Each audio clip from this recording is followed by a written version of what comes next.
Joe Budd from San Gervasi. This is the Rorschach, Georgia update from the 2nd of October, 2025. Quick summary of what's going down in Georgia. Thursday, the 25th, the Georgian Dream, or the Kotsevi president, Misha Kavelashvili, delivered an 11-minute speech at the 80th UN General Assembly. He spoke about Georgia's history, peace efforts, 2008 Russia-Georgia war, ongoing war in Ukraine, saying Georgia stands in solidarity with Ukraine because they understood better than anyone what war means. He said Georgia's main priority is to avoid war and protect its people at all costs. He addressed Abkhaz and Ossetian communities in separate regions occupied by Russia, saying Georgia remains open to dialogue and reconciliation. Kavelashvili also said that Georgia is ready for a fair, respectful cooperation with all countries, but will not accept ultimatums or threats.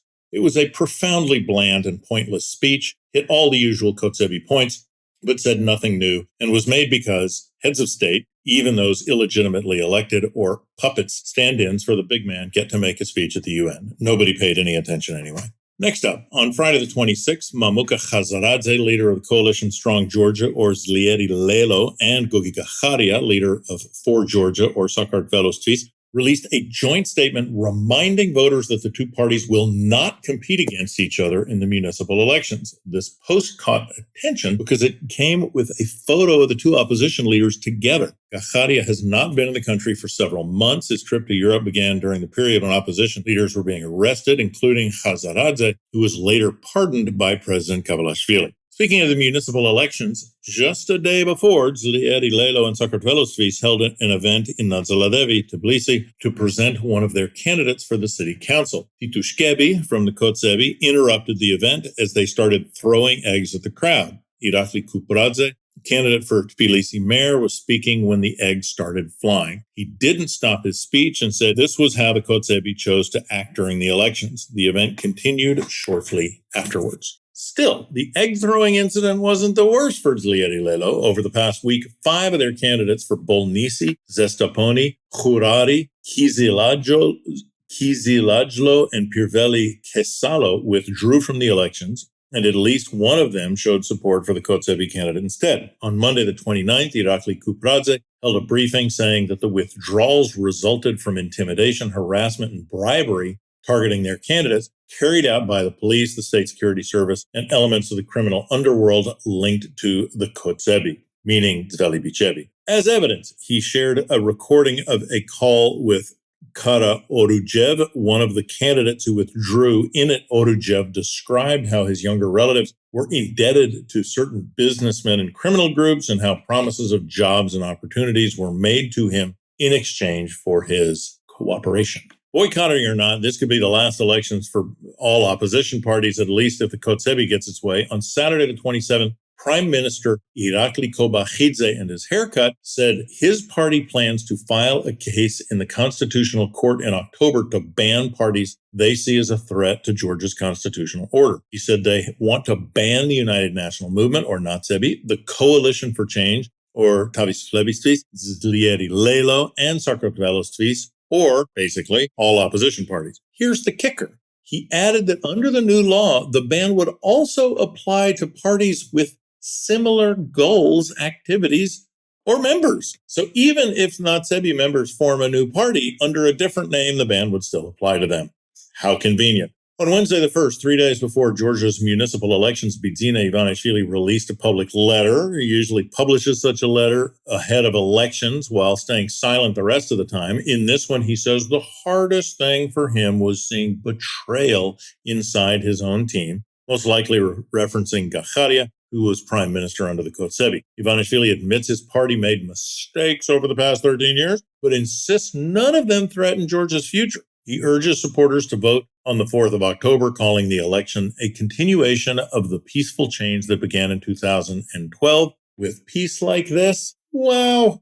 In other news, on Friday the 26th, Moldova barred a crew from Imedi, Georgia's largest TV channel and the main source of Kotsevi propaganda, from entering the country. Imedi reported that a journalist and his camera operator who had gone to Moldova to cover parliamentary elections were held at the airport for 5 hours before authorities moved them to the departure hall. Officials said the journalist lacked proof of accommodation, financial means, and a clear purpose for entry. However, more likely Moldovan authorities viewed Imedi as a pro-Russian outlet, which it indeed is. As a result, the Imedi crew could not witness firsthand the victory of Moldova's pro-European party. For those not following, Moldova has shown great leadership in Europe in combating disinformation. The Kremlin is estimated of having spent €500 million to influence the outcome of this election and still got their asses kicked. Thank you, Moldova, from the whole world. Speaking of Imedi, Irakli Rukhadze, its owner and one of the richest men in Georgia, received a surprise when he was hosting foreign friends at a restaurant in Tbilisi. Pro-European activists went to his table, tried to explain to his guests that their host was the owner of a channel that was spreading hate and disinformation in the country. She also tried to show them pictures of people who were brutally assaulted by the regime's police. The guests sat awkwardly in silence while Rukhadze started accusing the activists of being paid for disruptions before she was escorted out of the restaurant by staff. The video on Instagram went viral. Check it out in the show notes. On Saturday, the 27th, Guardian published an op-ed by Mzia Amaglobeli, founder of independent media outlet Batumelebi and Net Gazeti, currently imprisoned for resisting a police officer during pro-European protests. In her letter, Amaglobeli calls on Europe to stand with Georgia, warning that abandoning the country would reward Russian aggression and endanger European security. She paints a stark picture of a government that crushes independent journalism, spreads propaganda, and bends Georgia back into Moscow's orbit. She talks about the courage of young Georgians who fill the streets with EU flags, refusing to back down.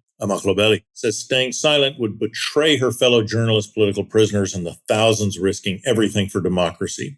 Read the full letter in the link in the show notes. On Friday the 26th, Shatirishvili, a pro-government commentator and self-proclaimed philosopher, caused outrage with his remarks about young people in Georgia. Speaking on a radio show, he said, part of the country's youth has no place in Georgia and should emigrate. He mocked Gen Z, saying many students are indoctrinated and stupid, that Georgia is a conservative country and they should deal with that. Talking about the importance of conservative values, Shatirishvili praised Spain's former dictator, Francisco Franco, calling him a hero who defended religion and saved Spain from anarchism and liberalism. Not so much the interpretation among most Spaniards, but okay. It seems a week does not go by without an arrest of an opposition member. On Wednesday, the 4 state security services arrested Zviad Kuprava, a member of Tbilisi City Council from the Natsevi. Authorities say he posted a video on Tuesday, the 30th, calling on people to disrupt the municipal elections and overthrow the government. In the video, Kuprava says activists would organize at 500 different locations across Tbilisi to foil what he calls a Russian special operation, and he demanded the release of jailed former President Misha Saakashvili and other prisoners. Authorities charged him with publicly calling for the overthrow of the government and for resisting authorities. On Thursday, the 25th, Ted Jonas, member of the supervisory board of the Anaklia Development Consortium, wrote that Georgia is wasting a historic opportunity. He says that with Ukraine now striking Russia's Novorossiysk port on the Black Sea, Georgia could become a key trade hub if it had a deep water port capable of handling the largest cargo ships linking Central Asia and China to Europe. That's exactly what the Anaklia project was supposed to do, but nearly 6 years have passed since Georgia canceled its agreement with a Western consortium to build the port. Jonas adds that talks with a Chinese company to replace the consortium have also stalled. He hints the only reason for this lost opportunity is probably that Bidzina Ivanishvili is taking orders from the Kremlin, which desperately does not want an economic competitor on the Black Sea.